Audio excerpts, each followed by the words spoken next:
সুমি, রান্না করতে যাচ্ছ? হ্যাঁ। এই দেখো তোমার জন্য কি নিয়ে এসেছি। ই বাবা, এখন আবার পুঁটি মাছ নিয়ে আসলে? হ্যাঁ, ভাপা খাবো আজকে, ভাপা করে দিবা তো? তাই ভাপা হ্যাঁ। খাবা? যাক গো, পুঁটি মাছের সাইজ গুলো কিন্তু খুব বড় বড়। দারুণ লাগে, তুমি ভাপা করে দাও। ঠিক আছে, তুমি যাও, এই দুপুরবেলা বাইরে বেরিও না। ঠিক আছে। ঠিক আছে, যাও, আমি তাহলে বেশ রান্নাটা করেই ফেলি। ভালোই হলো পুঁটি মাছগুলো নিয়ে এসছে, আর কি বড় বড় সাইজ। আচ্ছা বন্ধুরা, তোমরা কি একটা কথা বলতে পারবে পুঁটি মাছ ভাপা কে কে খেয়েছো? আর যদি না খেয়ে থাকো তাও জানিও, আর যদি খেয়ে থাকো তাও জানিও। তো আজকের পুঁটি মাছগুলো সম্পূর্ণ আলাদা। আলাদা বলতে আজকের মাছগুলো খুবই বড় আর খুবই টাটকা। তো এইদিকে দেখো, আমি এই মাছ ভাপা করার জন্য নিয়ে নিয়েছি আদা আর পরিমাণ মতন কিছু জিরা, তারপরে পরিমাণ মতন কিছু লঙ্কা। তো এইদিকে আমি শুকনো লঙ্কা নিয়ে জিরা আদা দিয়ে এখন এই শিলপাটায় সুন্দর করে মশলাটা বেটে নেব। অনেকেই মিক্সার ব্যবহার করো, কিন্তু কি বলো তো, মিক্সার এইটুকু মশলা বাটা হবে না, জন্যই আমি কিন্তু বেশ শিলে বেটে নিচ্ছি। আর তারপরে কি জানো, শিলে বাটার মশলার তরকারি যে কোনো রান্না খুব টেস্ট হয়। তো এইদিকে আমি এই মশলাটা সুন্দর করে এখন ফিনিশিং করে বেটে নেব। আর সত্যি কি জানো, বাড়িতে আজকে কেউই নেই বলতে গেলে, আমি, তোমাদের দাদা ভাই, আর হচ্ছে মেয়ে, আর তারপরে হচ্ছে বাবা, আর তারপরে হচ্ছে মানে ননদ জামাই, তারপরে তাদের বাচ্চা কাচ্চা, বলতে গেলে সবাই আছে। তার মধ্যে নেই হচ্ছে আমার জায়ের মেয়ে, ভাসুর, তার ছেলে। তো তার জন্যই বাড়িটা ফাঁকা ফাঁকা মনে হচ্ছে।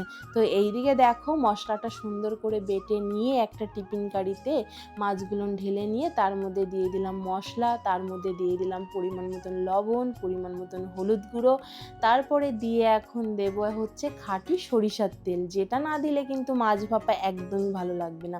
তো এইদিকে দেখো, আমি সমস্ত কিছু পরিমাণ মতন নিয়ে তারপরে আমি খাঁটি সরিষার তেল দিয়ে দিলাম।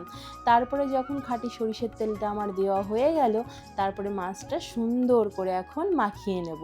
আর সত্যি কি জানো, যে কোনো মাছ ভাপা খেতে কিন্তু খুবই ভালো লাগে, মানে খুবই ভালো লাগে।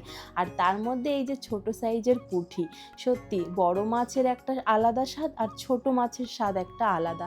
তো আমি বলবো পুঁটি মাছের স্বাদটা একটু বেশি আলাদা। আর এত বড় বড় সাইজের পুঁটি, মানে কি বলবো, যে এটা কিছুদিন আগেই কিন্তু আমরা নদী থেকে ধরেছিলাম, কিন্তু না, এটা নদী থেকে ধরা মাছ না, এটা তোমাদের দাদা ভাই বাজার থেকে কিনে নিয়ে এসছে।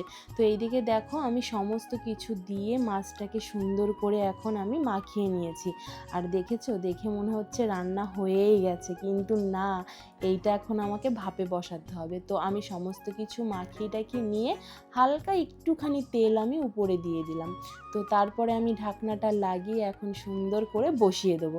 তো এইদিকে দেখো, আমার ছোট্ট উনুনটা, তোমরা অনেকেই কমেন্ট করেছো দিদিভাই এই ছোট্ট উনুনটা কিন্তু খুবই সুন্দর। তো যাই হোক, এই ছোট্ট উনুনটায় কেন করছি বলো তো, মাছ ভাপা করবো তো, যার জন্য আর দুই উনুনে বসাইনি, এইখানে আমি বসিয়ে দিয়েছি। আর এই যে কালো কড়াইটা দেখে অন্তত কেউ খারাপ মন্তব্য করো না, কারণ এটাই হচ্ছে মাছ ভাপা হবে, যেহেতু রান্না তো করা হয় না। এই কড়াইটায় বেশিরভাগই সিদ্ধ টিদ্ধ, এটা ওটা ইঁচড় বা হেন তেন কিছু সিদ্ধ হয়, আর বাকি সব কিছু রান্না হয় অন্য আর একটা কড়াই আছে সেইটাইতে।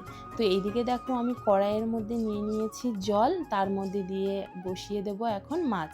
তো এইদিকে যতটা জল লাগবে ঠিক ততটা জলই আমার লাগবে, পরিমাণ মতন আমি জল নিয়ে নিয়েছি।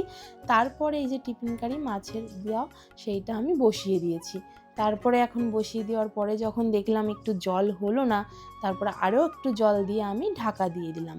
এবার এটাকে রাখতে হবে প্রায় 15-20 মিনিট। তো এইদিকে আমি 15-20 মিনিট দিয়ে বেশ ভালো করে টকবক করে জাল দিয়ে ফুটিয়ে নিচ্ছি, যাতে ভালো করে মাছ ভাপাটা হয়ে যায়। তো এইদিকে দেখো, 15-20 মিনিট রাখার পর একটা হালকা পরিমাণে সেন্ট বেরিয়েছে, যেহেতু টিফিন কারিটা বন্ধ ছিল। তো এইদিকে দেখো, আমি এখন নামিয়ে নিলাম 15-20 মিনিট পর। তারপরে দেখি মাছটা খুব সুন্দর হয়েছে, আর এতটাই সুন্দর হয়েছে আর বলার মতন না, খুবই দারুণ লাগছে, যেমন সেন্ট তেমনি কালার আর তেমনিই খেতে হবে। আর এইদিকে দেখো, মাছ ভাপাটা এত সুন্দর করে ফেলেছি, যাই আগে বরকে গিয়ে খেতে দিই, না হলে আবার বরের তর্স হয়েছে না। এই যে, হ্যাঁ, এই দেখো চলে আইছো? হ্যাঁ, যাক, এই নাও, খাও, খেয়ে বলো তো। দাঁড়াও, আমি দিচ্ছি। ছাড়ো না, আমি নিচ্ছি, ওরে তোমার দিতে বাবা, হবে না। মানে পুঁটি মাছ বাবা পাইছে, সত্যি। আরে আমার ফেভারিট জিনিস, বললে হবে? খেয়ে বলো আগে কেমন হয়েছে। উম, সত্যি দারুণ হয়েছে তো। আর একটু দিবা? দিচ্ছি, তোমার জন্যই তো নিয়ে আসলাম, দেখো ও সেই টান ঝাল হয়েছে, দারুন দারুন খুব সুন্দর হয়েছে তো। দারুন, মাংস থেকে ভালো লাগছে আজকে। ঠিক তোমরাও কিন্তু এইভাবেই খাবা পুঁটি মাছ ভাপা করে, দারুণ লাগবে। ও দেখেছো? খাও।